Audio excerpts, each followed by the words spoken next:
రక్షణకర్త ప్రభువా, ఏది కూడా మేము ఆశించకుండా నీ మీద ఆశ పెట్టుకునే భారాన్ని ఆది అంతవరకు ప్రభు నీ మహిమ తెచ్చుకో ప్రభువా. నీ వచ్చిన బిడ్డపై ఆత్మ ప్రాణంతో మాట్లాడే మా ఆశ్రయం కాబట్టి నీ పాదాల దగ్గర జ్ఞాపకం చేస్తాను. ఆది అంతవరకు ప్రభు నీకు మహిమ ఘనత ప్రభావం కీర్తిని అందించుకోమని మా కొరకు రాను యేసు అతి శ్రేష్టమైన నామములో ప్రార్థించుకుంటున్నాం తండ్రి. ఆమె ప్రభువైన యేసు క్రీస్తు అందరికీ వందనాలండి. చక్కగా దేవుని యొక్క వారికి మనకి లేఖనాలు శ్రేష్టమైన వారికి చెప్తామండి. దీని యొక్క మాట ఇంటే మనకి మేలుకరమైంది లేకపోతే ఆశీర్వాదకరమైంది. ఎందుకు దేవుడి మాట వినాలి, ఏది కూడా మీరు ఆశ పెట్టుకోకండి. దేని కూడా మీరు ఆశ పెట్టుకోకూడదు, దేనికి ఆశ పెట్టుకోకూడదు అని తండ్రి అయిన దేవుడు చెప్తున్నాడు. చూడండి, వాక్యం ఏమంటుందంటే 20 అధ్యాయం 12 రోజున అంటున్నారు, నీ దేవుడైన యెహోవా నీకు అనుగ్రహించిన దేశంలో నీకు దీర్ఘాయుసు కావాలంటే అర్థమవుతుందా? నీకు దీర్ఘాయుసు కావాలంటే నీ తల్లిని నీ తండ్రిని సన్మానంతో అంటే ఎప్పుడు అనుకుంటున్నారు?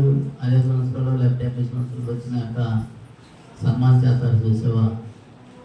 ఆ సన్మానం చేస్తాం కాదు. ఎప్పుడు నుంచి వాళ్ళని సన్మానం చేయాలి అంటే మనకి దీర్ఘాయుసు కావాలంటే దేవుని యొక్క మాట వినాలి. నీ తల్లిని నీ తండ్రిని సన్మానించాలి. నిర్గమకాండంలో దీని యొక్క వాక్యం మనకి ఖచ్చితంగా చెప్తుంది. దీర్ఘాయుసు అవసరత లేదు అంటే తల్లిదండ్రులు సన్మానించే అవసరత మనకి లేదు. వాళ్ళు శుభ్రం ఉంటేనే తల్లి కానీ తండ్రి కానీ రక్త సంబంధాలు కానీ వారు శుభ్రం ఉంటే మనకి దీర్ఘాయుసు వద్దకు అవకాశం కలుగుతుంది. వాళ్ళు ఏడుతూ ఉంటుంటే ఆ ఏడుపు ఖచ్చితంగా మనకి తగిలింది.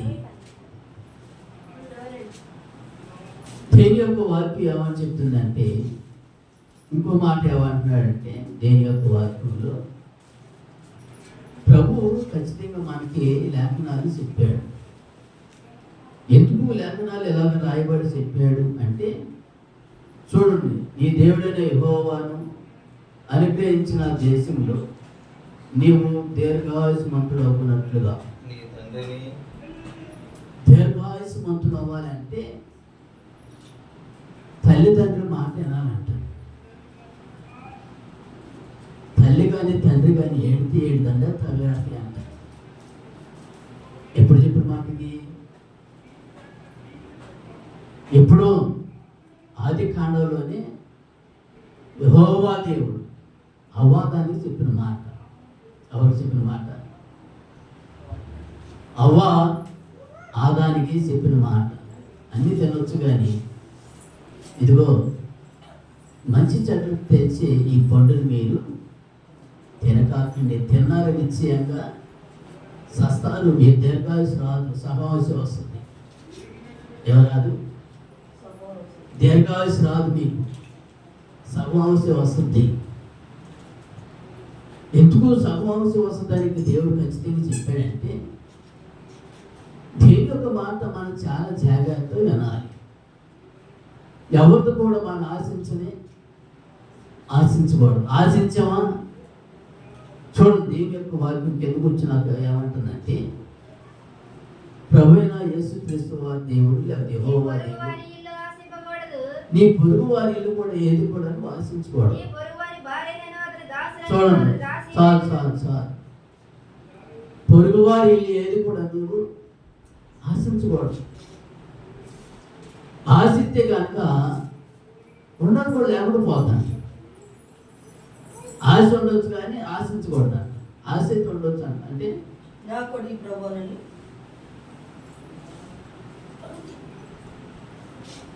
ఆశించేది వేరు, ఆశ వేరు. ఆశించేది వేరు, ఆశ వేరు. అందుకోసమే ప్రభు అంటున్నాడు, వాళ్ళు పొందలే అది నాశనం అయిపోవాలి, నాకు రావాలి అనుకోడు. ఏమని అనాలంటే ప్రభు నాకు కూడా ప్రసాదించు, లేకపోతే నాకు కూడా దయచేయి, లేకపోతే అనుగ్రహించు. ఇలాంటి అపకీర్తుల నుంచి నన్ను విడిపించు. ఎదుటివారి భార్య అయినా కావచ్చు, కుమారులైనా కావచ్చు, కుమార్తెలైనా కావచ్చు. ఏమంటామంటే వాడికే ఉన్నారు కుమారులు, లేకపోతే వాడికే ఉన్నారు కుమార్తెలు, నాకు ఎవరు లేరు కదా అనుకోకూడదంట. ఎందుకు అనుకోకూడదు? నీ ఏడుపు నీకు ఎత్తుబారం అయిపోద్ది అని దేని యొక్క గ్రంథాలు లేఖనాలు చెప్తున్నాయి. అందుకోసమే ఇంకో మాట ఏమంటారంటే ఎదుటి వారి ఎద్దే కావచ్చు, గొర్రెలే కావచ్చు, మేకలే కావచ్చు, జంతువులు ఏదైనా కావచ్చు, వాటి మీద పడి నువ్వు వేడం కాకు అన్నాడు. దేవుని యొక్క వాక్యం ఏమంటుంది? చూడు, దేవుడి యొక్క వాక్యములు మనకి లేఖనాలు చెప్తున్నాయి. దేని మీద మీరు ఆశ పెట్టుకోవాలి, లేకపోతే ఏడవకాకండి. నీ దీర్ఘాయుసు కావాలంటే నువ్వు వేడకుండా ఉంటే నీకు దీర్ఘాయుసు వస్తుంది. నువ్వు వేడితే కనుక నీ ఆశ తరిగిపోతుంది. ఎవరు చెప్పారు? యెహోవా దేవుడు చెప్పాడు, లేకపోతే మోషే చెప్పాడు. మోషే ఖచ్చితంగా లేఖనాలు రాయబడి చెప్పాడు. నిర్గమకాండంలో ఖచ్చితంగా యేసుక్రీస్తు వారి ప్రభువారు లేకపోతే యెహోవా దేవుడు మనకి ఖచ్చితంగా సెలవెత్తున్నాడు. ఏమని చెప్పాడంటే ఇంకో మాటకి ఏం వచ్చినాక అంటాడు 11 నరగత్య చేయకూడదు, నరగత్య చేయకూడదు. నరగత్య మహా పాపకరమైన, నరగత్య మహా పాపకరమైన. నీ పిల్ల తరాన్ని ఏర్పాటు చేస్తా.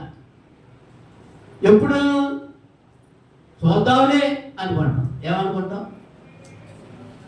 చూద్దాంలే, అది తగిలినాటి కదా, జరిగినాటి కదా, ఎవరు చూడలేదు కదా. రాత్రి వాక్యం చదువుకున్నాం, సామెతలు రాసిన గ్రంథం. చూడండి, దేవుని యొక్క వాక్యం సామెతలు రాసిన గ్రంథంలో 25 అధ్యాయం చదువుకున్న తర్వాత మళ్ళీ ఒకసారి అనుకోతాం. దేవుని యొక్క వాక్యం మనకి లేఖనాలు ఖచ్చితంగా చెప్తా ఉంటున్నాయి. 25 అధ్యాయం 10వ వచనం అనుకుంటా.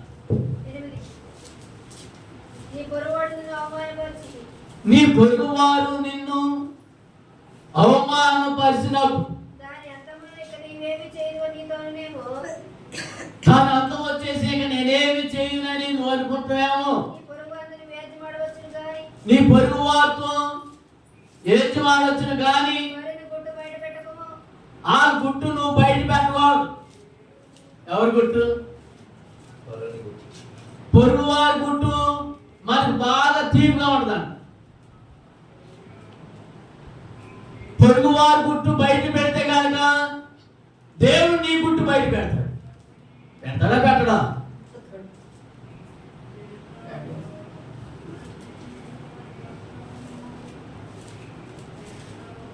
మనం ఏమనుకుంటాం అంటే చేతలేదు కదా, ఎవరు చేతలేదు కదా, వాడు గుట్టంతా ఆడు బతుకంతా నా అరిచేతిలో ఉందండి అంటారు ఒక్కొక్కడైతే. ఏమంటాడు?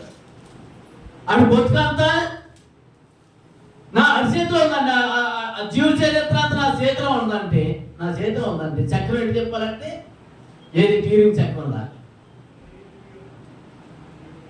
కారు చక్రం లేకపోతే వాహనం చక్రం లాగా.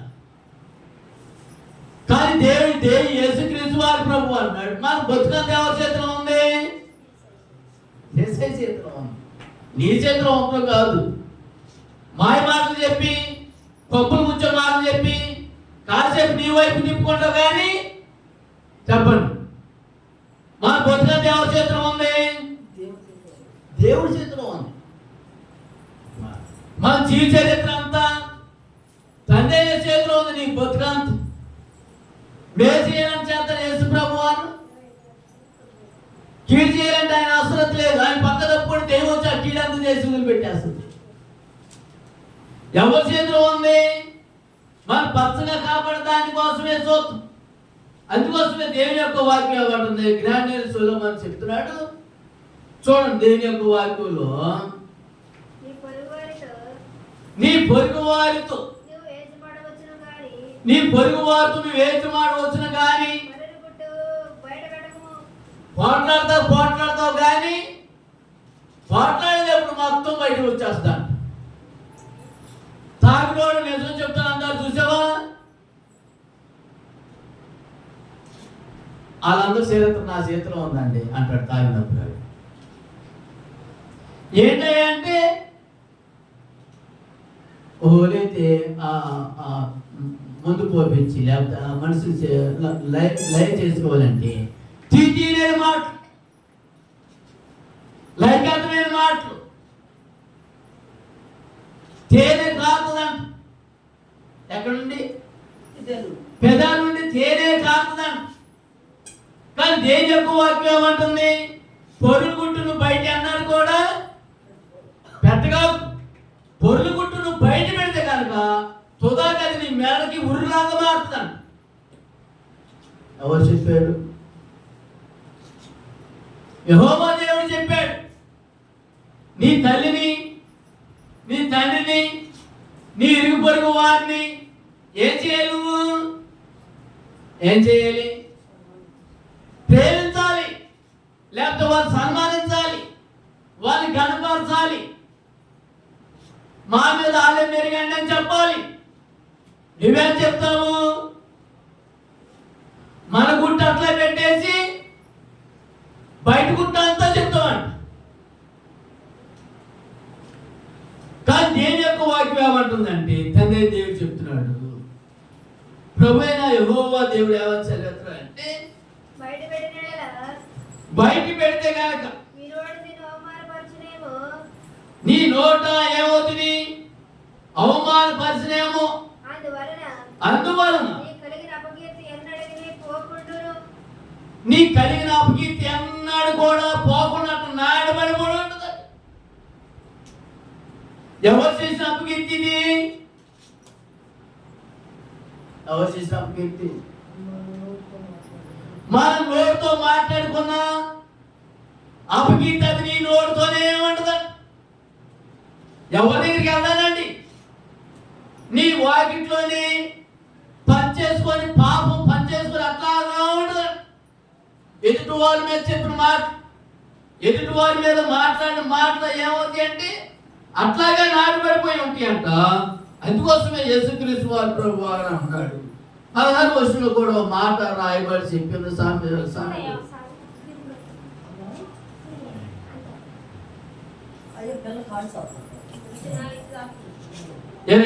అధ్యాయులు 16 వచనం అంటున్నారంటే,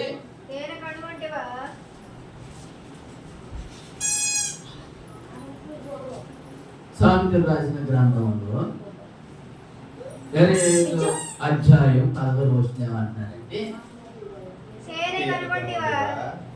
తేనెని కనుగొంటివా?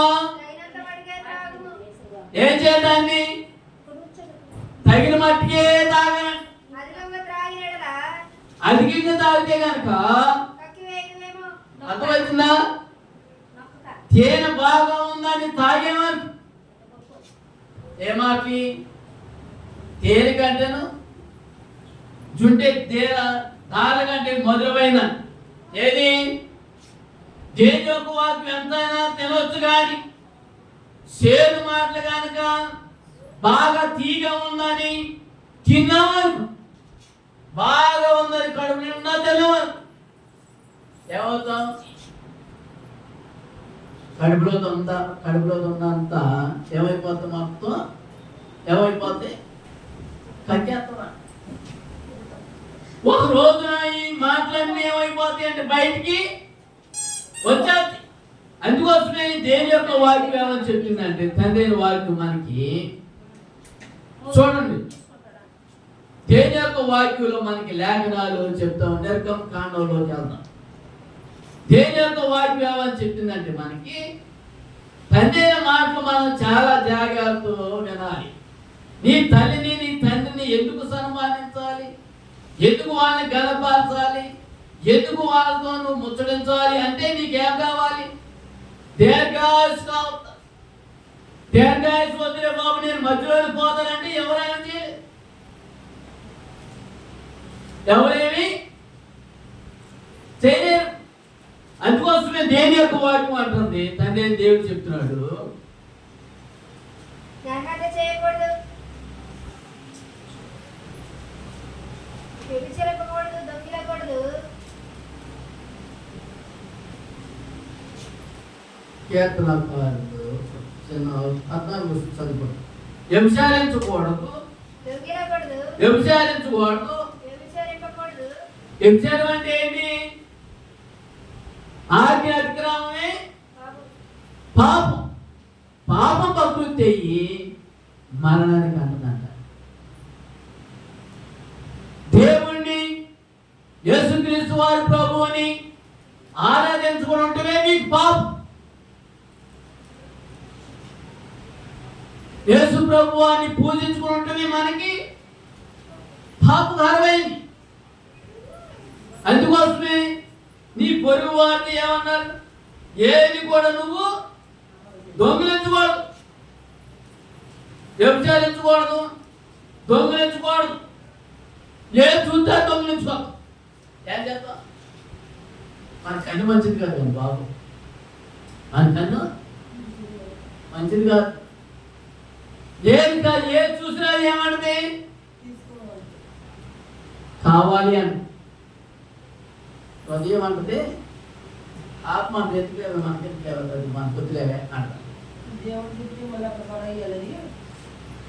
దేవుడి పై ఉండవరం అయితే దేవుడి పై అర్థం తెలుసు. అందుకోసం యేసయ్య అన్నాడు, కీర్తనకారుడు దేవుని యొక్క వాక్యం చదువు నోట, కీర్తనకారులు 127 కీర్తనలో దేని యొక్క వాక్యం మనకి లేఖనాలు ఖచ్చితంగా చదువుతున్నాయి. లేదు కూడా మనం ఆశించుకొని ఉంటే 127 కీర్తనలో ప్రభు అన్నాడు, తనే దేని యొక్క వాక్యం అంటుంది, ఏది కూడా మీరు ఆశించుకోవడం, ఏది కూడా నీ పొరుగువారు, ఏది కూడా నువ్వు ఆశ పెట్టుకోవాడు. నీ తల్లిని నీ తండ్రిని సన్మానించి నీకు హౌస్ పెరుగుతా ఉన్నది, నీ మొక్క ఎదుగుతా ఉన్నది. 127 కీర్తనలో ఏమన్నాడు దేని యొక్క వాక్యం? యెహోవా ఇల్లు కట్టించిన యెడల, దేవుని యొక్క ఇల్లు, ఏ ఇల్లు ఇది? యెహోవా ఇల్లు కట్టించిన ఎడల దాని కట్టువారి ప్రయాసము వ్యర్థమే. యెహోవా పట్టణమును కాపాడిన యెడల, నీకు ఆరోగ్యం కాపాడిపోతే, నీ ఇల్లుని కాపాడిపోతే, నీ పట్టణాన్ని కాపాడిపోతే దాని కావలి వారు మేలుకొని ఉండుట. ఎంత ప్రార్థన చేసిన పాస్టర్ గారు, ఎంత విజ్ఞాపం చేసినా కానీ మా కోసం చేయకూడదు పాస్టర్ గారు అంటారు. ఏమంటారు? మా కోసం పాస్టర్ గారు ప్రార్థన చేయకూడదా? మా ఇల్లు కట్టకూడదా? దాని ప్రయాసాలు పడకూడదా? దానికి కావలి కాసేవాడి సంగతి అంతా పెద్దది. దేనికి అర్థమైపోతుంది? దేని యొక్క వాక్యం ఏమని చెప్తుందంటే దాని కాయచేవారి ప్రయాస అర్థమైపోతుంది. మీరు వేకువని లేచి ఎవరి కాళ్ళే ఎక్కువ లేచి చాలా రాత్రి అయిన తర్వాత చాలా పొద్దుపోయిన తర్వాత పండుకొనుచు కష్టార్జితమైన ఆహారం తినుచుండుట వ్యర్థమే. చాలా పొద్దుపోయిన తర్వాత కేవలం తింటే నాకు అరకలు అంటారు.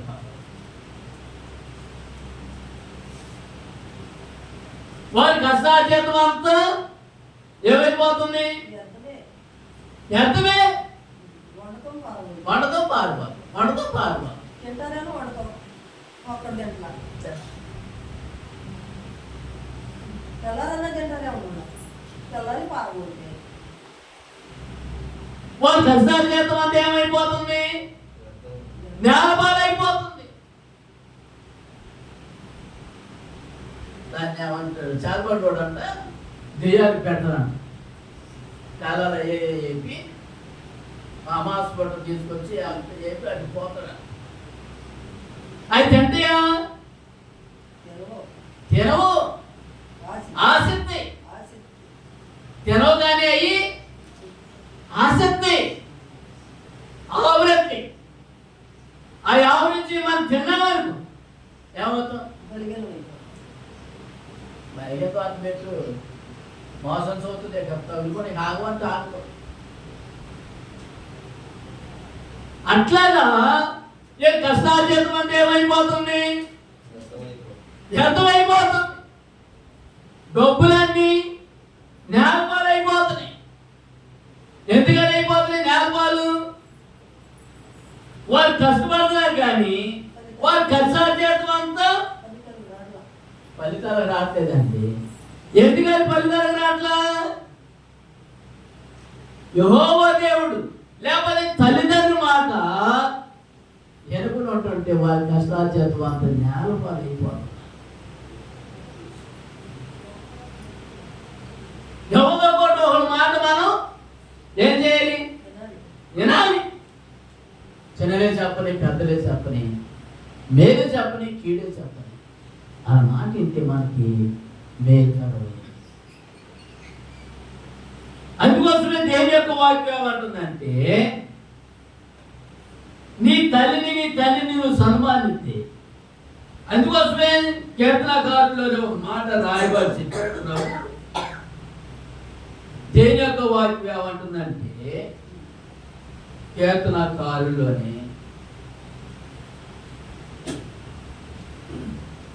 119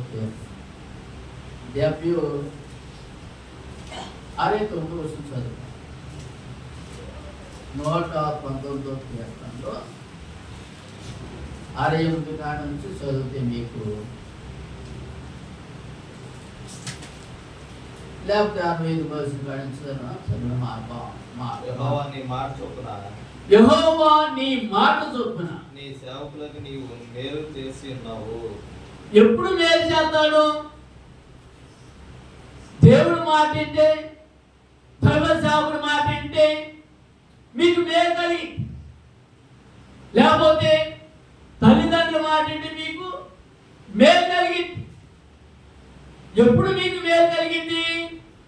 తనే వాక్యం అంటుందంటే మీకు మేలు కలగదంటే యెహోవా నీ మాట చొప్పున నీ సేవకునికి నీవు మేలు చేసి ఉన్నావు. నేను నీ ఆజ్ఞ యందు నేను నమ్మిక పెట్టి ఉన్నాను. మంచి వివేచన మంచి జ్ఞానము నాకు నేర్పయా. ఎవరు నేర్పాలి? దేవుడే నేర్పాలి. తల్లిదండ్రులు నేర్పాలి. దేవుడు చదువుకయ్య అని చెప్తాడా? వాక్యం ప్రకారంగా ఎప్పుడు ప్రార్థన చేసుకుంటే బల్లోకి వెళ్ళయ్యా అని చెప్తాడు. బల్లోకి వెళ్ళమని చెప్తే ఎవరు రాసింటారు? యేసుక్రీస్తు వారు ప్రభువు వచ్చి రాసింటారా? అంటే నీ తలకాయ లేకపోతే, నీ జ్ఞానం లేకపోతే, నీ మెదడు లేకపోతే కొంచెం మెదడు బాగు చేయను ఆయన, కొంచెం జ్ఞానమైన ఆయన అంటే దేవుడు నీకు జ్ఞానాన్ని అనుగ్రహిస్తాడు. అంతేనా? తెలివితేటలు లేకపోతే, సాగు తెలివితేటలుంటే, అతి తెలివితేటలుంటే, తల్లిదండ్రులు జ్ఞానం పెరిగిందా? ఏం పెరిగింది? ఏం పెరిగిందండి? ఖర్చులు, కలహాలు, కోపాలు, అత్యాయులు, మోసం, దగ, వ్యభిచారం, దొంగదానం, మత్సరం, అహంభావం, అవేపు ఇవన్నీ లోపల నుండి పెరుగుతూ ఉంటాయి. కానీ జ్ఞానం బట్టి పెరగదే. అందుకోసమే యేసయ్య అంటాడు, తండ్రి దేవుని యొక్క మాటలు చెప్తున్నాడు. మీరు సత్యంగా దేవుని యొక్క మాట అనాలంటే, లేకపోతే దైవ సేవకుడు మాట అనాలంటే, లేకపోతే తల్లిదండ్రులు మాట అనాలంటే, మీకు జ్ఞానం పెరగాలంటే ఎవరిని అడగాలి? ఎవరిని అడగాలి? చిన్నప్పుడైతే లాగి 2 చేతులు తీసి లేకపోతే ఎత్తుకోదేస్తామని తెలుసా? ఏం చేసుకోవాలి? వాడు మాట ఎత్తుకోతే గిరాట్ వేసాడు ఒకసారి మా నాన్న, కోపం వచ్చి పట్టుకొని ఆయన గిరాట్ ఎత్తే వేసాడు. గోడ దాటి పైకి లేక గుద్దాడు. ఈ రోజు కూడా గోడ దాటి ఎట్లా ఎప్పుడు కూడా ఎట్లా నడతాడు. ఆ జీవితం కట్టయిపోయి తెలుసా మీకు? 6 అడుగులు ఉంటాడు మరి పిల్లోడు. అట్టే లారీ తోతాడు, అట్టే యాన్ తోతాడు, అట్టే తిరుగుతాడు, ఎట్టే తిరుగుతూ ఉంటాడు. ఎందుకని? బాగా చెప్పినప్పుడు తల్లిదండ్రులు మాటలు పోయేవాటికి, తండ్రి మాటలు పోయేవాటికి కోపం వచ్చి పైకి లేపి కింద కొదేస్తే ఎముకలన్నీ తిరిగిపోయి. అట్లాగా దేవుడు మన ఎముకలు ఎరక్కెత్తమే. మన ఆరోగ్యం సరిగ్గా ఉండగానే ఎలా చేయాలి? మనం దేవుడు మాట అనాలి, లేకపోతే దైవ సేవకుడు మాట అనాలి, లేకపోతే తల్లిదండ్రులు మాట అనాలి, అన్నదమ్ములు మాట అనాలి. చెడుకునే వాళ్ళు మాట్లాడి కాదు. ఆరు మాట్లాడితే నీ వేదకరం ఏమేది ఉండదు. అందుకోసమే దేవుడు తండ్రి వాక్యాలు చెప్పిందంటే చూడండి, దాన్ని చదువుకున్న కాడ 119 చేతిలో 105 వస్తుంది, 65 వస్తుంది. ఏమన్నారంటే, యెహోవా నీ మాట చొప్పున నీ సేవకుని నీకు మేలు చేసి ఉన్నావు, నీవు నీ సేవకునికి మేలు చేసి ఉన్నావు, నేను నీ ఆజ్ఞయందు నమ్మిక ఉంచి నీ ఉన్నాను, ఆజ్ఞయందు నేను నమ్మిక ఉంచున్నాను. మంచి వివేచన మంచి జ్ఞానం మంచి జ్ఞానం నాకు నేర్పుము. అయ్యా, శ్రమలు కలగా నాకు మంచి జ్ఞానం దయచేయి, మంచి విమోచన నాకు ప్రసాదించి, నీ పాదాల దగ్గర పట్టుకొని విజ్ఞాపన చేయాలి. చెరలో వచ్చి ఏడుతున్నాను, యెహోవా దేవా నా మొర ఒకసారి ఆలకించు అని అడగాలి. అప్పుడు తల్లిదండ్రులకు జాలి కలిగింది, పరలోకంలో తండ్రికి జాలి కలిగింది, భూలోకంలో తండ్రి జాలి కలిగింది, ఆత్మ తండ్రి కూడా జాలి. ఎప్పుడు కలిగింది నీకు? ప్రభు పాదాలు పట్టుకుని వేసిన పొరుగు వాళ్ళు ఏది నువ్వు ఆశించుకుని ఉన్నప్పుడు, పొరుగు వాళ్ళు ఏది నువ్వు దొంగతనం చేయకుండా ఉన్నప్పుడు, పొరుగు వాళ్ళు ఏది కూడా నువ్వు వాళ్ళ వెద్దనే కానీ, వాళ్ళ గొర్రెలే కానీ, వాళ్ళ మందనే కానీ ఏది కూడా నువ్వు ఆశించుకుని ఉన్నప్పుడు ప్రభు నాకు కూడా దయచేయన దేవుడు నీకు దయచేస్తాడు. అందుకోసమే తండ్రి దేవుని యొక్క వాక్యంలో మనకి చదివేస్తామంటుంది. దేవాని దేవుని యొక్క వాక్యం మనకి ఏం సెలవిచ్చిందంటే 66 వస్తువులు ఏమన్నాడంటే, శ్రమ కలగక నాకు శ్రమ కలగగా మునిపే నేను త్రోవ విడిచితిని, నాకు శ్రమ కలగా నేను మునిపేది త్రోవ విడిచేసాను. ఇప్పుడు నీ వాక్యం అనుసరించి నడుచుకుంటున్నాను. ముందే నడుచుకోవచ్చు. శ్రమ వచ్చినప్పుడు ఏ సమయానికి ఆగేస్తావా? శ్రమలకి మేము బలవంతం చేయమేమో మన ఇష్టం.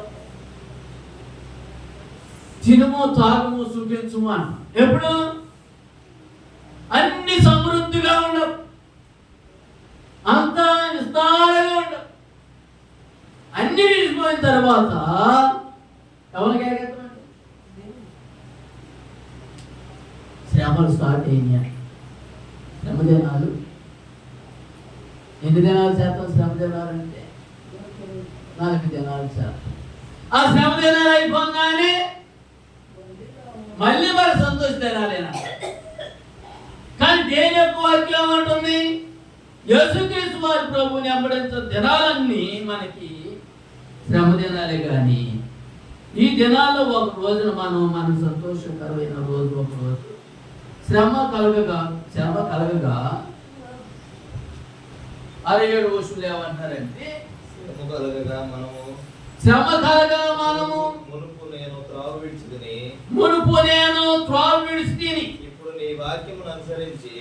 నీ వాక్యాన్ని నేను అనుసరించి నడుచుకొంచున్నాను. ప్రభువా నీ వాక్యము నా పాదానికి దీపంగా నా త్రోవకి ఎలుగుగా ఉందిగయ్యా. ఏమంటారంట? నీ వాక్యము నా పాదానికి దీపంగా చేయి, నా దీపం ఆరిపోకుండా చేయి నాయన. నేను నువ్వు వెళ్ళేటప్పుడు ఎప్పుడు నీ పాదాలు రాయి తగలకుండా చేస్తానన్నావుగా. ఎప్పుడు? పొల్లుడిపోయిన తర్వాత ఒక్కవారం పడతాం రాయి తగిలి. అప్పుడు దేవుడు గుర్తవుతాడు. పొల్లుడిపోయిన తర్వాత, కళ చేతికి వచ్చిన తర్వాత, 4 అద్దాలు పడిన తర్వాత ఎవరిలాగా అప్పుడు యేసుక్రీస్తు వారి ప్రభు గుర్తురా. అందాక ఎంత మాత్రం కూడా యేసు ప్రభు గుర్తురా. అందుకోసం యేసయ్య అన్నాడు, తండ్రి దేవుడు అంటున్నాడు, శ్రమ దినాలు నాకు వచ్చినప్పుడు అప్పుడు నేను నీ వాక్యమును అనుసరించి నడుచుకొస్తున్నాను. నీవు దయాళుడవై మేలు చేయుచున్నావు. మేలు చేస్తున్నాడు. ఎన్ని చేసినా కానీ దయగా దేవుడు అండి. ఎంత చెడిపోయిన కుమారుడైనా దయగా దేవుడా, చెడు దేవుడా? దయగా దేవుడే. ఎన్ని చెడు పనులు చేసి వచ్చిన కొడుకు కానీ కుమార్తె కానీ, మా అమ్మాయి ఏం చేసిందని చెప్పు తీసుకోబడతాను చేసి వచ్చినా కానీ ఏమంటా? అబ్రహం గారు ఆమె అంటా ఉండేదా, వాళ్ళ అమ్మగారు అంటారు, అమ్మ వాళ్ళ ఉత్తరాలు చూసుకోవే అని కూడా ఇంట్లో ఎన్ని రోజులు పడతారని చూసుకుంటాను. ఎవడాడు మా అబ్బాయి చెప్పు అనేది ఇంట్లోకి వెళ్ళి కూర్చున్నవాడా, ఈ లోపల తొక్కు నవ్వుతూ ఉండేవాడా. అలా మేమంటా ఉండేది. మా పిల్లోడు అసలు బయటికి వెళ్ళలేదు, ఇంట్లోనే ఉన్నాడు. ఇంట్లోనే ఉన్నాడని చెప్పేదా? అర్థమవుతుందా? దేని యొక్క వాక్యం అంటుంది? తప్పుని మనం ఏం చేయాలి? దాన్ని ఖచ్చితంగా దాన్ని ఖండించాలి, బుద్ధి చెప్పాలి, గద్దించాలి, బుద్ధి చెప్పాలి. గద్దించిన చోట ప్రేమ ఎక్కువ ఉంటుందంట. అందుకోసమే దేని యొక్క వాక్యం ఏమంటుందంటే నీవు దయాళుడవై మేలు చేయుచున్నావు. నువ్వు దయాళుడై నువ్వు మేలు చేస్తున్నావు. నీ కట్టడలను నాకు బోధింపుము. నీ కట్టడలను నాకు బోధించయ్యా. నువ్వేం చెప్తావు అప్పుడు సరిగ్గా చేస్తాను అంట. నువ్వేం చెప్తావు అట్లా కడతానంట. ఎప్పుడు ఇల్లంతా అయిపోయిందాం అనుకో, సిద్ధం తీసుకొచ్చి అనుకో. ఇల్లంతా అయిపోయినాక సిద్ధాంతం తీసుకొచ్చామనుకో, ఏం చెప్తాడు ఆయన?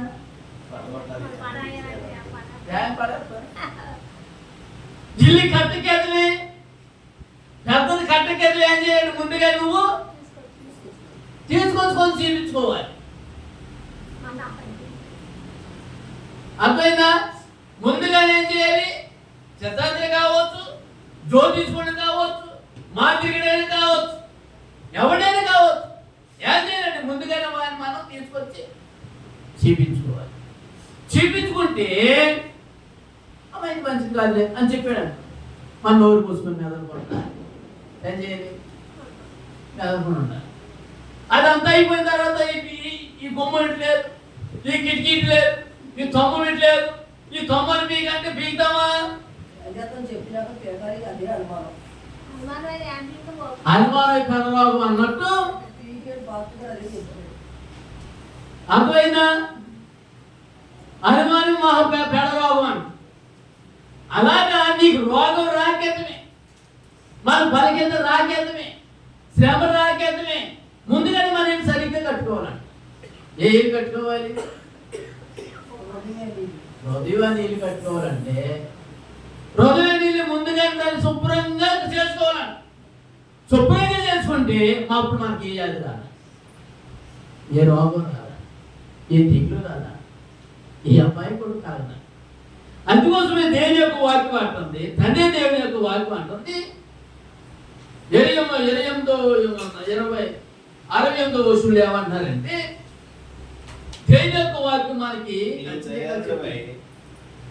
నువ్వు దయాళువై మేలు చేస్తున్నావు, నీ కట్టడలు నాకు బోధింపుము, నీ కట్టడలు నాకు బోధించు.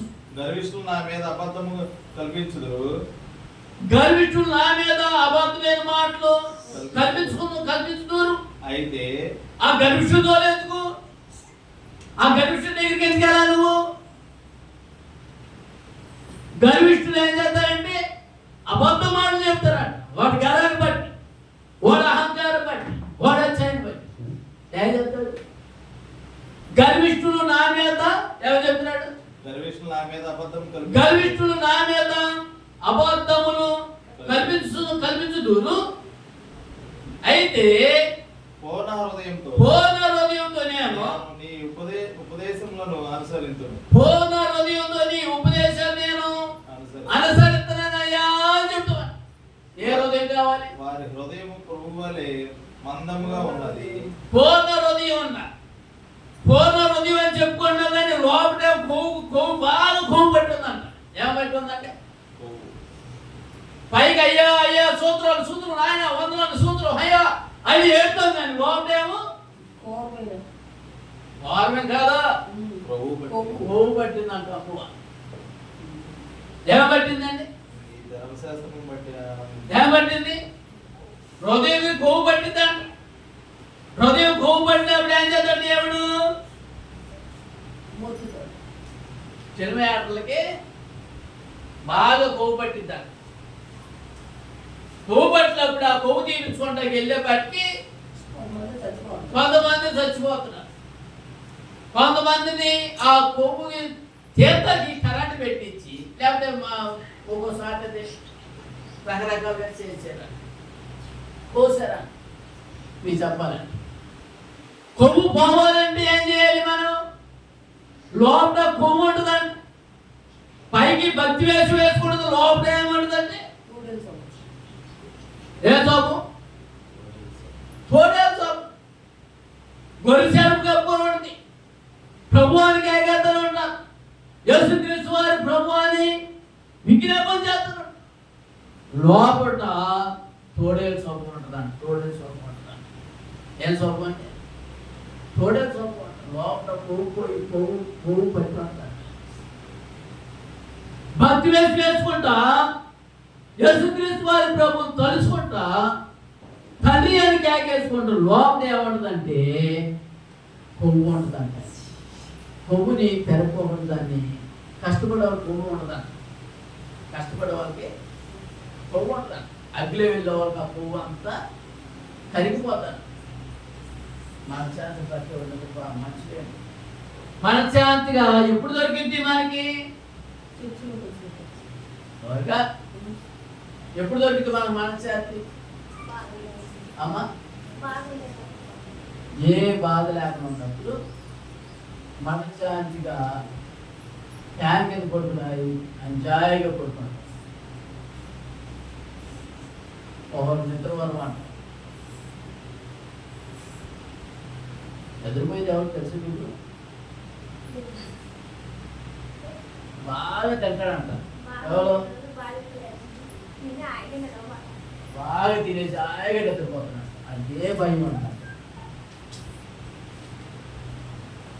అందుకోసం వేసే అంటాడు. వాళ్ళు హృదయం ఏమైందంటే చూడండి, దేవి యొక్క వాక్యంలో మాకు మాట చదువుకున్న వాక్యంలో కన్నా వారి హృదయం కొవ్వు వలె మందముగా ఉన్నది. వారి హృదయం కొవ్వులాగా మందంగా ఉన్నాడు. నేను నీ ధర్మశాస్త్రం బట్టి మంద ఉన్నప్పుడు ఏమేస్తుందండి పడుకోవే అంట. ఏమంటది? పడుకో, వెళ్తే లేకపోతే లేదు, తిని పడుతున్నాడు ఆయన మీద. దేవుడి పైన ఉన్న వాళ్ళు ఏమవుతారు? పడుకుంటారు, లేచుకుంటారు. అయినా సరే ముసలాం వచ్చేది వారు ఆ చర్చిలో ఉన్నాడు. 77 ముసలాం. అసలు తయారు కూర్చుంది. ఆమె వచ్చి కూర్చునేది, నేను కూడా వచ్చి ఉంటాను. సత్యనారాయణ ఆయన పైన ఉండేవాడు. ఆయన వచ్చి ప్రార్థన చేసేవాడు. ఆయనే పాట పడుతుంటాడు. అప్పుడు వెళ్ళిపోండి నేను నాకు సిగ్గేసి ఆయన వచ్చినప్పుడు ప్రార్థన చేసేవాడు. ఏంటంటే కావలేదా అని నాకు సిగ్గు అమ్మాను కలిగి బాబులైనా ఫస్ట్కి వచ్చి చూసి ఇచ్చిన జనరల్ రామచంద్ర గారు కుమారుడు చచ్చిపోయాడు.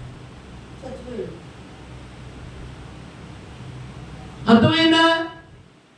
కొవ్వు పట్టిన వాటికి ఆ కొవ్వు ఏం చేపిస్తుందో తెలియదు. కొవ్వు కొంచెం కళ్ళకి పండుగ వేస్తుంది. అందుకోసం దేవుని యొక్క వాక్యం అంటుంది. చూడండి దేవుని యొక్క వాక్యం. నేను నీ ధర్మశాస్త్రం బట్టి ఆనందించున్నాను, వారి హృదయం క్రూవలు నమ్మకంగా ఉన్నది. 49 నీ సేవకుని దయచేయబడిన మాట జ్ఞాపకం చేసుకును. మీ సేవకుడిని దయచేసిన మాట జ్ఞాపకం చేసుకును. దాని వలన నాకు నీవు నాకు నిరీక్షణ పుట్టించి ఉన్నావు. నీ వాక్యం నన్ను బ్రతికించి ఉన్నది. నీ వాక్యం నన్ను ఏం చేస్తుందండి? బ్రతికించి ఉన్నది. నీ వాక్యం నన్ను బ్రతికిస్తుంది. నా బాధల్లో ఇదే నాకు నెమ్మది కలిగించున్నది. ఎవరు ఎక్కడ వస్తుంది నెమ్మది? వాక్యం అంటే నీకు నెమ్మది దొరికి, దేవుని యొక్క మాటలంటే నీకు నెమ్మది దొరికి, నువ్వు సజీవంగా దీర్ఘాసు దేవుడు నీకు ఆశపడికెత్తాడు. ఎప్పుడు ఆశపడికెత్తాడు? ఎప్పుడు ఆశపడికెత్తాడు?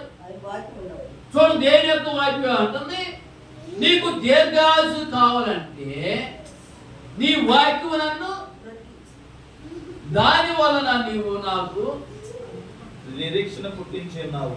దాని వలన నీవు నాకు నిరీక్షణ పుట్టించి ఉన్నావు. నీ వాక్యం నన్ను బ్రతికించి ఉన్నది. నీ వాక్యం నన్ను బ్రతికిస్తుంది. నా బాధల్లో ఇదే నాకు నెమ్మది కలిగించున్నది. నీ వాక్యం నన్ను బ్రతికిస్తుంది. ఏ వాక్యం? దేవుని యొక్క వాక్యం, తల్లిదండ్రుల యొక్క వాక్యం. తల్లిదండ్రుల్ని చింపించాలనుకో ఆ శాప వచ్చిన ఒక దీవెన లేదా? ఏమంటారు? ఒక దీవెన ఏనాయనా నా దగ్గర అన్నీ తీసుకెళ్ళిపోయింది. నా దగ్గర ఒక దీవెన లేవు. ఆ శాపాలైనా ఈయన తండ్రి ఎవరికైనా కుమారుని శాపాలు ఎత్తాడా?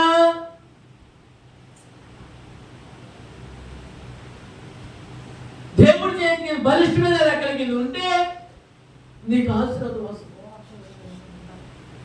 ఆయన కేకే కానీ ఆయన రెక్కల కింద ఉండి సాసినప్పుడు వెళ్తే దీవులన్నీ నీకు.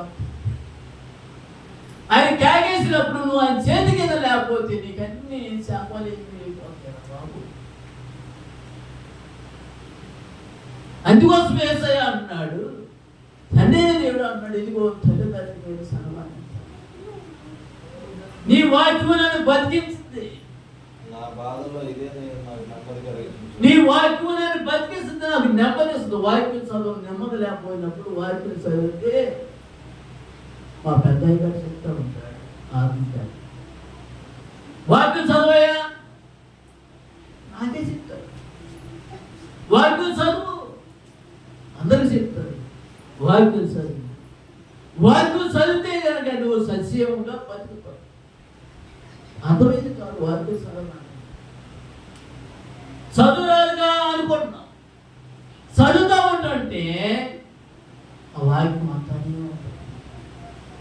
తప్పులు వచ్చిన ఒకసారి నీకు రైట్ తెలిసిపోతాను. అందుకోసమే దేవుని యొక్క వాక్యం దినదినం చదవాలి. అప్పుడు మనం బతుకుతాం. పనికి వెళ్తామంటే 8 గంటలు, 18 గంటలు, 17 గంటలు. ఆడికైతే సమయం ఉండదు, కానీ యేసుక్రీస్తు వారి ప్రభు వాక్యం చదువుతాడు మనకి సమయం ఉండదు. చిన్న వాక్యం చదువుకుంటాం, గొప్ప బయట వచ్చేసి ఒక 5 నిమిషాలు ప్రార్థన సార్. ఆ ప్రార్థన చేసి వెళ్ళిపోయేటప్పుడు మన ప్రాణం లేకపోతే మన జీవితం అంతా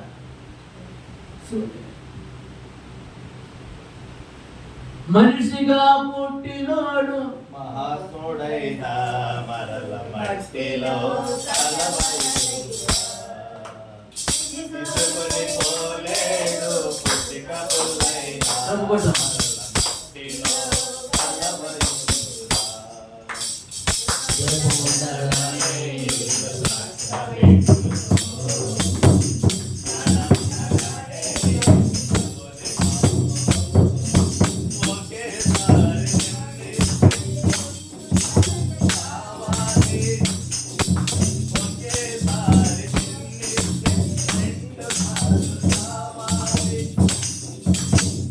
మనిషిగా పుట్టినోడు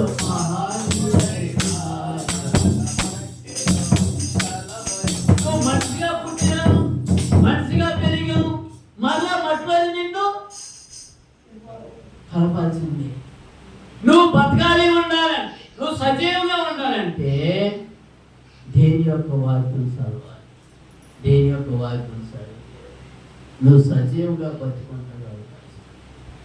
అందుకోసమే దేని యొక్క వాక్యం మనకి లేఖనాలు ఖచ్చితంగా చెప్తా ఉన్నాయి.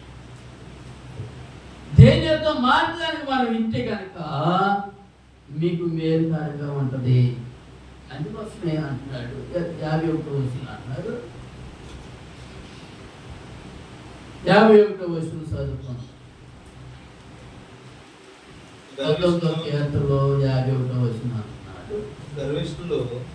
గర్విష్ఠులు నన్ను మిగుల అసహించిరి నన్ను మిగుల అసహించిరి అయినాను నీ ధర్మశాస్త్రం నుండి నేను తొలగి ఉండలేదు, తొలగక ఉన్నాను. యెహోవా నీ కార్యములు బట్టి యెహోవా పూర్వకాలం నుండి నీ న్యాయ విధులను జ్ఞాపకం చేసుకొని నేను ఓదార్పు నొందితిని. పూర్వకాలం ఎలా బతికేవాడిని జ్ఞాపకం పెట్టుకోవాలి. జరిగేది కాదు. పూర్వకాలం నువ్వు ఎట్లా బతికావా అని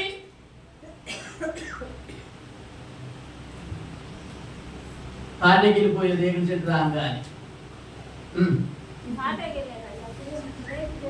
తాటికి వెళ్ళిపోగా రేగు చెట్టు రాగానే పూర్వకాలం అంత మర్చిపో. రేగు చెట్లు ఎదురు పొయ్యి ఉంటే పొయ్యి కొని పూడ్చుకెళ్ళే స్థితిలో ఉంటాం. పూర్వకాలంలోని కాదు, ఈ కాలంలోని లోయ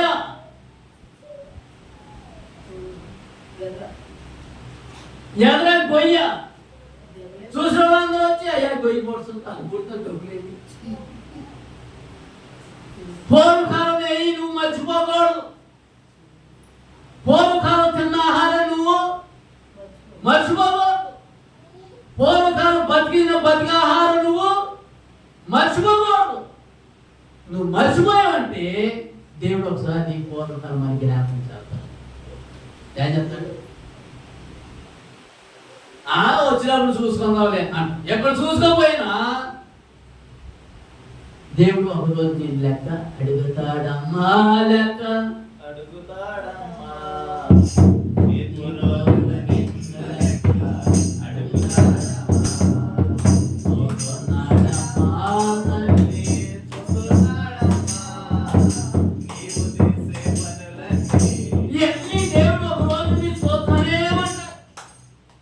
బతుకు బతుకులన్నీ చూద్దానేమంటాడు.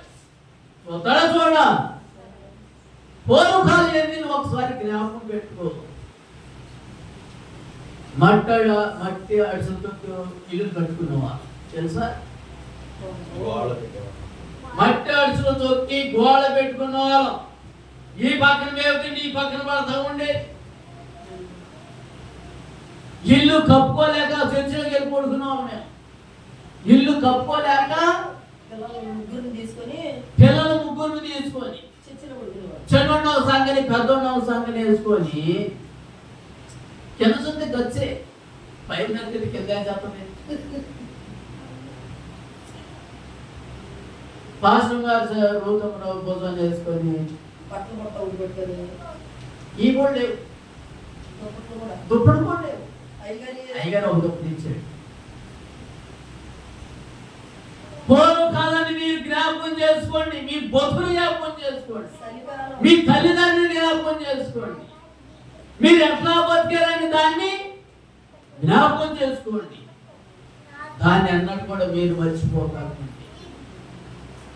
మర్చిపోతే కనుక మీకు పుట్టగతిలే ఉండవు, తల్లిదండ్రులు మర్చిపోయినవాడు. అర్థమైందా? వాడు పుట్టే కంటే తీసుకెళ్ళి మెడకు తిరగట్రాయి గట్టి లోతు ఎత్తే సముద్రం పడేస్తా మనకి మేలు అన్నాడు. మేకరమైంది. అసలు వాడు పుట్టకూడదు. ఈ చిన్నప్పుడే ఒటికి సత్యం సాగుండని పేడలు పోయేవాడు అంటారు. అసలు పుట్ట ఒకటి పుట్టపోయాడు ఒకటి, తల్లిదండ్రులు చూడండి వాడు. అసలు ఎందుకు ఉన్నవాటి భూమి మీద లేకుండా పోయినా ఒకటే. కానీ ఏమంటే మనం అమ్మో ఆడు సాగకూడదు, నేను చచ్చిన పర్లేదు కానీ ఆడి మట్టికి సాగకూడదు, సజీవుడు ఉంటే సాలయ్యా అంటున్నా.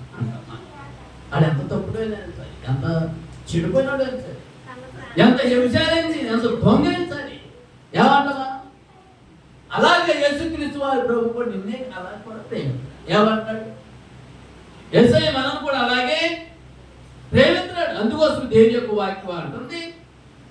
చూడండి, దేవుని యొక్క వాక్యంలో కీర్తనకారుల్లోనే ఒక మాట చదువుకున్నాం.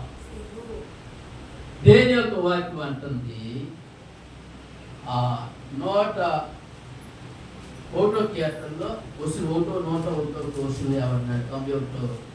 119 కీర్తనలోనే 101 వచనం ఏమంటున్నాడంటే దేవుని యొక్క వాక్యాన్ని చాలా జాగ్రత్తగా నేను నీ వాక్యమును అనుసరించినట్లు నీ వాక్యాన్ని నేను అనుసరించినట్లుగా దుష్ట మార్గాలన్నింటిలో నుండి పాదములు తొలగించుకొనుచున్నాను. ఏం చేయాలండి?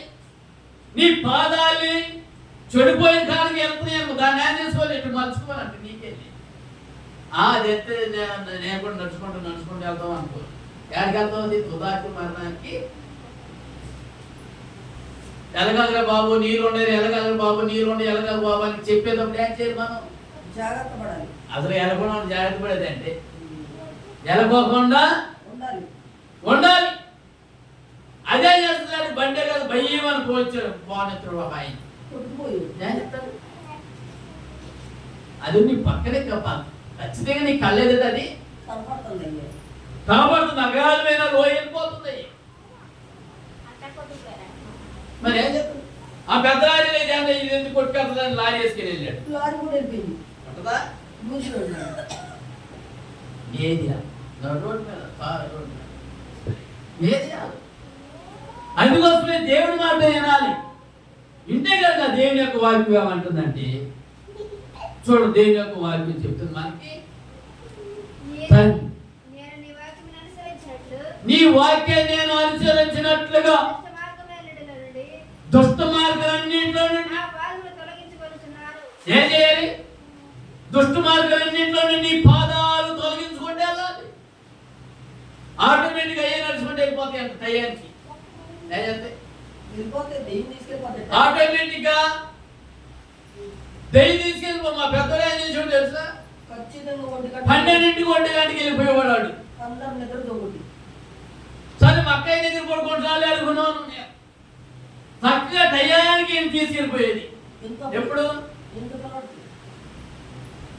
ఆ పిల్ల అంత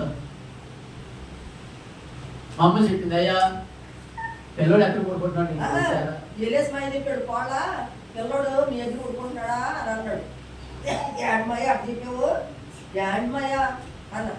కోళ్ళ పిల్లడు 2ంటికి 3 గంటకు వచ్చి టీవీ పెట్టి తాత అంటున్నాడు.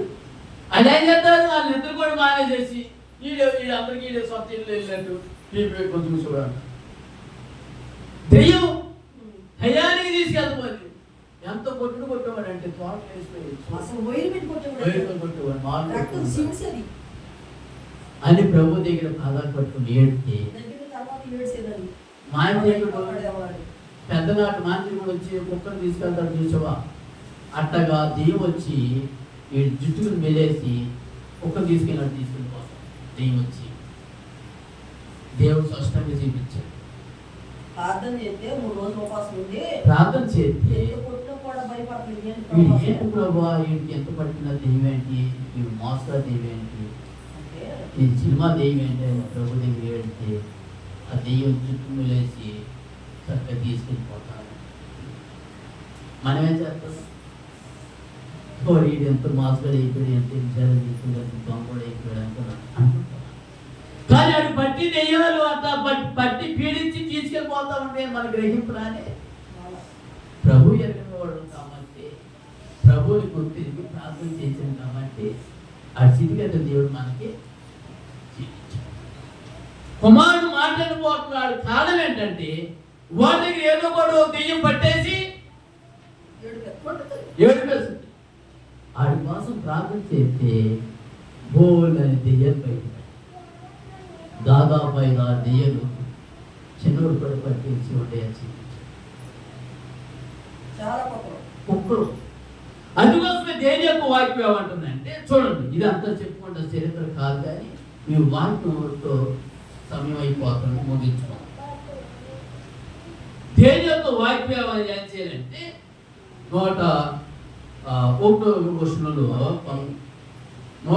వచనంలో దేని యొక్క వాక్యం అంటుంది, నేను నీ వాక్యమును అనుసరించినట్లుగా దుష్ట మార్గముల నుండి నా పాదములను తొలగించుకుంటున్నాను. నీవు నాకు బోధించిన కనుక దుష్ట మార్గాల నుండి నీ పాదాలను తొలగించుకోవాలి. నువ్వు దుష్ట మార్గం నుంచి నీ పాదాలు తొలగించుకోకపోతే తుదాక అది నిన్ను మరణానికి తీసుకెళ్ళిపోతుంది. ఎందుకని మరణానికి నేను తీసుకెళ్తాండి? నువ్వు ఆ మార్గంలోకి వెళ్ళకూడదు. చూడండి దేవి యొక్క వాక్యం అంటుంది, కిందకు వచ్చిన వాక్యం చదువుకోండి. దుష్ట మార్గంలో తొలగి నీ పాదములను తొలగించుకోను. నీవు నాకు బోధించేవి కనుక నీ న్యాయ విధానం ఏంటో నేను దొరకపోయినాను. నీ న్యాయ విధులంటే నేను తొలగిపోయి ఉన్నాను. నీ వాక్యమును నా జీవకు ఎంతో మధురములు. నీ వాక్యము నా జీవకు ఎంతో మధురములు. నా జీవము నాకు ఎంతో మధురములు. మధురము. అవి నా నోటికి తేనె కంటే తీపిగా ఉన్నవి. నూనె కంటే, నా నోటికి తేనె కంటే తీపిగా ఉందంట.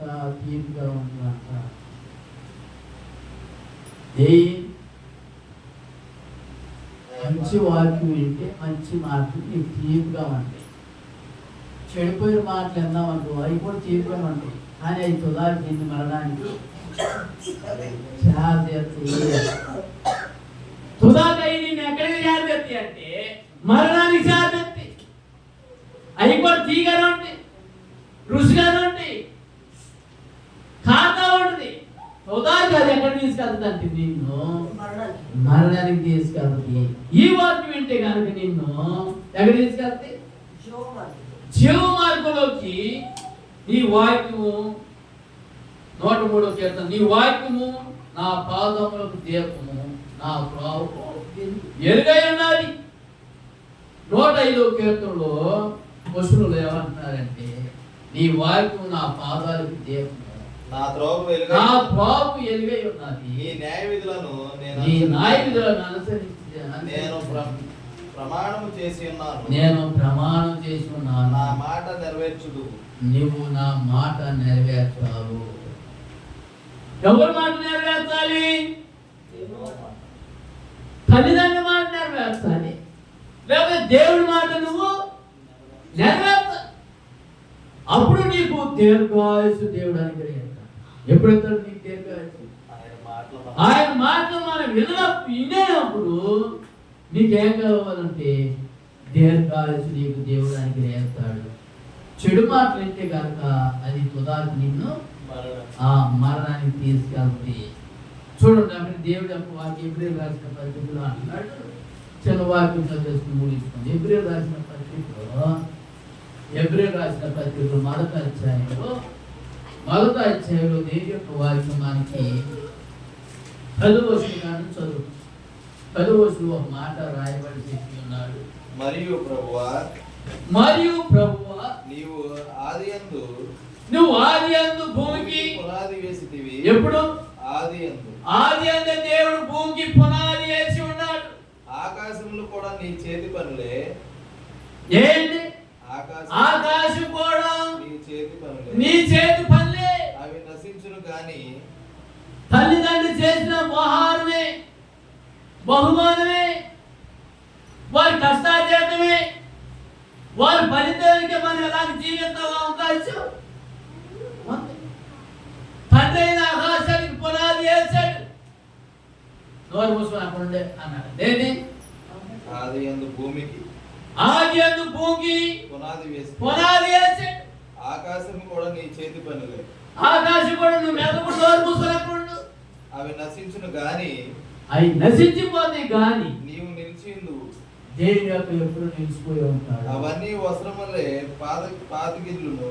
అవన్నీ వస్త్రాలాగా నీ వస్త్రాలు పారేస్తా ఉంటావు చూసావా? పాతిపోయి పారేస్తా ఉంటావు చూసావా? అవన్నీ ఒక రోజున లైనైపో నోరు మూసుకొని దిగిరవే వర్షం అంటే గడబడ వచ్చి కూర్చేస్తుంది. గాలి దెబ్బ మనుషులు కూడా కొట్టుకెళ్ళిపోయారు తెలుసా మీకు? అమ్మో ఎంత గాల, ఎంత ఇల్ల, వాహనాలు కూడా కొట్టుకెళ్ళిపోతున్నాయి. ఆయన శక్తికి ఆయన బలానికి ఎవరు ఆడటానికి అవకాశం ఉంటుంది. ఆయన చేస్తాను, ఆ తండ్రి ఆయన చేస్తాను, ఆ తల్లి ఆయన చేస్తాను. తల్లి శాసనం లేకుండా, తండ్రి శాసనం లేకుండా ఏది మనం ఏమి చేయలేం. అందుకోసమే తండ్రి దేవుని యొక్క వాక్యం అంటుంది. ఆకాశం కూడా నీ చేతి పని వలె అవి నశించును గాని అవి నశించిపోతే గాని నీవు నిలిచిందు. నువ్వు నిరంతరం నిలిచి ఉంటావు. అవన్నీ వస్త్రం వల్లే పాతగిలను. అవన్నీ వస్త్రాలాగా పాతగిలిపోతాయి. ఏమైపోతాయి? వస్త్రంలాగా పాతగిలిపోతాయి. ఉత్తరీయులు వాటిని మర్చివేదు. ఉత్తరులేని వాగా వాటిని నువ్వు మనసు వేసుకు. అవి వస్త్రం వల్లే మార్చబడును గాని అవి వస్త్రం వల్లే మార్చబడిన గాని నీవు ఏకరీతిగానే ఉన్నావు. దేవుడు ఏకరీతిగానే ఉన్నాడు. నీ సంవత్సరంలో తరగవు. ఏమండి? నీ సంవత్సరం తరగవు. సంవత్సరాలు తరగవు అని చెప్తున్నాడు.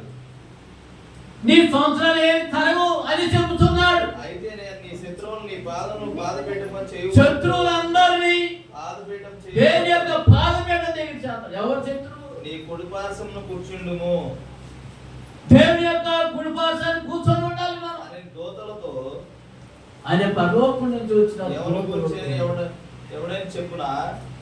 పరలోక రాజ్యం నుంచి వారి ఎవడన్నా చెబుతారా? వీరందరూ రక్షణను స్వాస్థ్యమును పొందబో వారికి, రక్షణను స్వాస్థ్యమును పొందబోయే వారికి పరిచారం చేయటకే పంపబడిన సేవకులైన ఆత్మలు కారా? అర్థమైందండి? ఎందుకు వచ్చారు సేవకులు? ఎందుకు వచ్చారు? పరిచారం చేత ఆత్మకు సంబంధించి ఒకటి సేవకుడి కంటే వాళ్ళ దేవుడు మనకెందుకు? దేవుడు ఎవరిలా కాడని దేవుడు తీర్పు ఎవరు మనం అనుకోవాలి. ఏ భాష మనం దూషించుకోవాలి. అది ఎంత చెడిపోయింది, ఆయన ఎంత మంచిగా తెలుసు. ఎవరు మనం ఏమి అనుకోవాలి. దేవుడే దాన్ని తీర్పు. నువ్వే భక్తులు ఉన్నాయి అన్నాడు. ఆడేసుకొని కూడా అన్నాడు భక్తులు నాకు తెలుసా? ఏమంటా పాపం ఆడ బతుకంత నా చేతిలో ఉందంటే ఎవరు గురించి ఏసై గొప్పది. ఏసయ్యా గొప్పది. ఏసై వైపు చూడాలి. అందుకోసమే దేవుని యొక్క వాక్యం అంటుంది, నీ కుడి పార్శ్వమున కూర్చుండుము. అని దూతలతో ఎవరిని గురించి నేను ఎవడని చెప్పున వీరందరూ రక్షణ స్వాస్థ్యంలో పొందబోవారు వారికి పరిచయం చేయడానికి పంపిన సేవకులైన ఆత్మలు కారా సేవకుల ఆత్మలు కారా. కావున మనము విన్న సంగతులు విడిచిపెట్టి దేవుడు సేవకు మాట, దైవ సేవకు మాట, తల్లిదండ్రుల మాట మీకు ఆశీర్వాదం దొరుకుతుంది. దీర్ఘాయుసు చెప్తాడు. ఏమవుతాడు? దీర్ఘాయుసు చెప్తాడు. నువ్వు దీర్ఘాయుసు చెప్తే ఎన్ని సంవత్సరాలు కూడా గడిచిపోతుంది నీకు తెలియనే. ఎన్ని సంవత్సరాలు అన్నీ కూడా తెలియదు. నేను నీ శత్రువు నీ పాద పీదకు చేయి వరకు దేవుడు శత్రువులందరూ బాధపడించాలి. నా కుడి పార్శ్వంలో కూర్చును. దేవుడు కుడి పార్శ్వానికి మనకు చింతపడి ఉంటాడు అని దూతలతో ఎవరు చూసి నేను ఎవడైనా చెప్పునా కుడి పక్కన రండి ఆ తండ్రి చేత ఆశీర్వదించబడి వాళ్ళారా. ఎడ పక్కన అన్నింటినీ గొర్రెలు తీసుకెళ్ళి ఎడపక్కలో పడేది. మేకలనేమో ఎడపక్కలో పడేస్తాడు, గొర్రెలనేమో కుడి పక్కలో పెడతాడు. నా తండ్రి చేత ఆశీర్వదించబడి వాళ్ళ. చూడండి 25వ అధ్యాయంలో ఒక మాట చదివేసుకొని మత్తయి రాసిన శుభవార్తలో తండ్రి చేత ఆశీర్వదించబడి వాళ్ళందరూ కుడివైపోతారు. తండ్రి చేత మాటలా లేని వాళ్ళందరూ ఎడమ చేతి పక్కకు వచ్చేసి వాళ్ళని ఎనపటి చేయట్లోకి పడవేయబడినప్పుడు ఏడుపు పళ్ళు గొర్రెలు మేకలు వేరు చేసినట్టుగా దేవుడు వారందరూ ఒక రోజున ఏం చేసేస్తాడు? గొర్రెలు మేకలు వేరు చేసినట్లుగా దేవుడు వారందరినీ ఒక రోజున ఏం చేస్తాడు? ఆ దినం వారికి మనం సిద్ధపడి ఉండాలి. బుద్ధి లేని కన్నికలు బుద్ధి కలిగి కన్నికలుగా కలిగి ఉన్నప్పుడు చూడండి దేని యొక్క వాక్యం ఏమంటుందంటే మత్తయి రాసిన సువార్తలో 25వ అధ్యాయం 34వ వచనం. 25వ అధ్యాయం నేను మీతో చెప్పినది ఏమనగా 34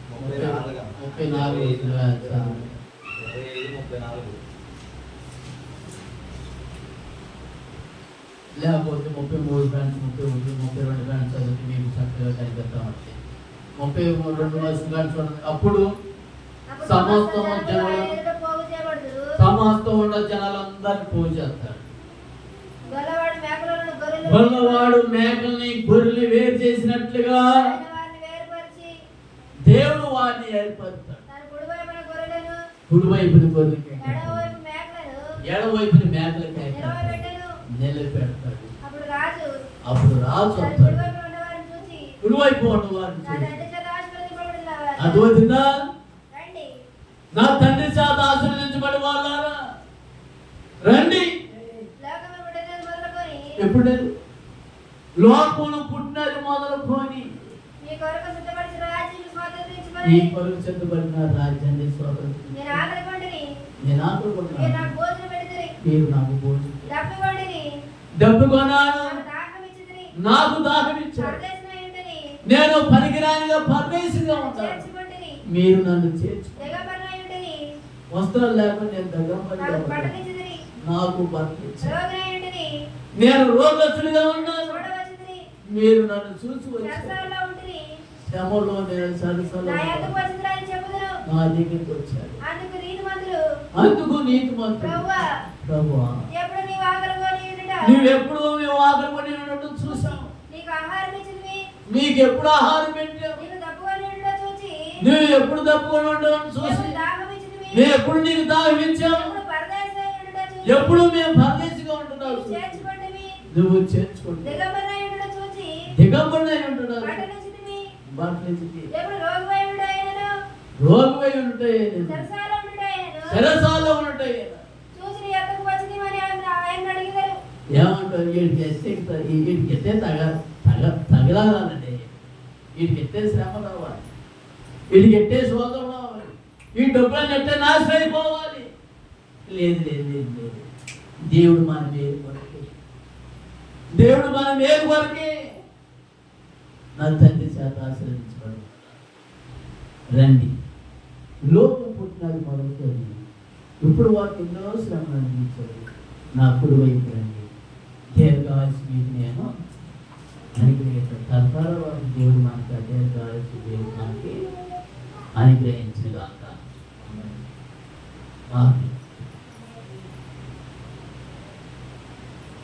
ప్రేమ నమ్ముకునేసరి నీ మాట నేను తల్లిదండ్రుల సంబంధం కోసం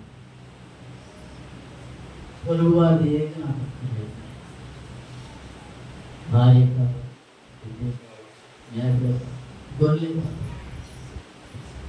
పాపిస్తూ ఏది నాకు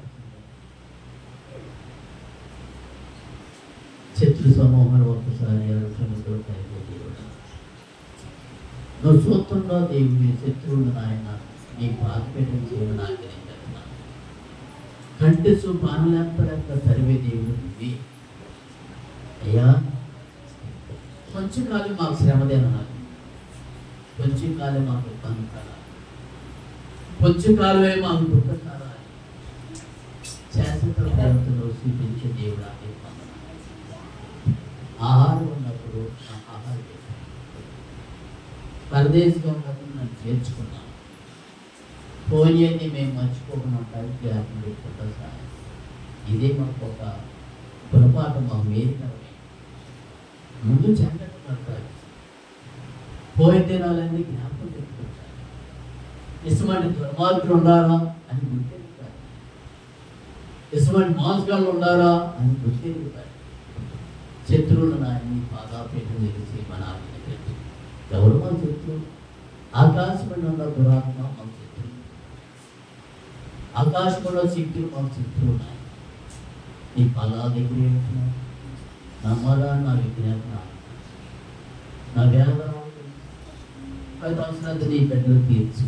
నేను వాళ్ళకి ఏమీ ఇవ్వలేదు, ఏమీ నేను వాళ్ళు రోగాలు బాగు, వ్యాధులు బాగు, స్వస్థత ఇచ్చే దేవుడు నువ్వే. బాగు చేసే దేవుడు తెగులన్నీ వేసినామలో చూడవచ్చు. వ్యభిచార శక్తులు, గాడి శక్తులు, మంత్ర శక్తులు, విగ్రహ శక్తులు వేసి చేస్తున్నాము లయించి మన ఆజ్ఞాపిస్తున్నాను. తండ్రి కుమార పరిశుద్ధనామలో నువ్వు పునాది చేసిన దేవుడు. ఆకాశిక పునాది ఎలా చేసాడు, విగ్రహ శక్తి కన్నీటి పునాది చేస్తున్నాడు. లైవైపోడుగా పాతాళంలో శక్తులన్నింటినీ కాల్బడుతుందా. తండ్రి నామలో దూరని కోరుక, యేసుక్రీస్తు నామలో అగ్ని చేత కాల్చబడింది కాక. అగ్ని ఆకాశం నుంచి దిగి నాయన కిరేబు శరీరం కాల్చినట్టుగా అక్కడ ఉన్న మండపాన్ని బొడ్డుగా చేసిన దేవుడు, బయలుదేవతలన్నింటినీ తగలబెట్టిన దేవుడు, ఉదయకాలం నుంచి సాయంత్రం వారికి కేకెత్తే రాని దేవుడిని 1 నిమిషంలోకి వచ్చే దేవుడిని నా మరొకసారి నా విజ్ఞాపన ఆర్పించి ఏరియా ప్రార్థన మానవుడు కలిగిన వాటి మనుషుడే ఆయన ప్రార్థన ఆర్పించిన దేవుడు నా ప్రార్థన కూడా ఆర్పించి ఆదియు అందువరకు ఉండదు. ఎట్లందరూ నీ మాట్లాడతారు సార్, నా మాట నాకు నీ మాట అయితే నీకు లేదు, నీకు ఆశిస్తాడు. నీ నామాన్ని అవమానంగా చేసుకుంటే మాకు అదే దేవుడు. నా ప్రార్థన విజ్ఞాపన ఆర్పించి నీ సరి చేస్తూ వదిలేసుకుంటే అభివృద్ధి పొందిస్తారు సార్. మా ప్రోగ్రాం చేస్తూ అతి శ్రేష్ఠ నామలో ప్రార్థన చూపించి కొనియేడుకున్నాం. ఆ పనులు మీరు మాట్లాడితే నీ రాజ్యం నెరవేరినట్లుగా నేటి కావాల్సినది మా మనసు శోధలోకి త్యాగ దుష్టుని తప్పించు. ఎందుకంటే బలం, శక్తి, మహిమ తండ్రి దేవుడి ప్రేమ, కుమారుడు యేసుక్రీస్తు వారి కృప, పరిశుద్ధ ఆత్మ సహవాసం ఇవి అంత శాసనిస్తున్న ప్రజలు, ఈ పూర్వకుండా అందరూ ప్రజలు ఆయన నీ దాసు కూడొచ్చి నీ బిడ్డకి తల్లిదండ్రులందరూ నీ దాసు ఇప్పుడు ఎల్లప్పుడు సదాకాలే తోడే నడిపించారు. జయం ప్రవేశ రక్తవేంచి ప్రవేశ నామానికి సంపాదించి అందరికీ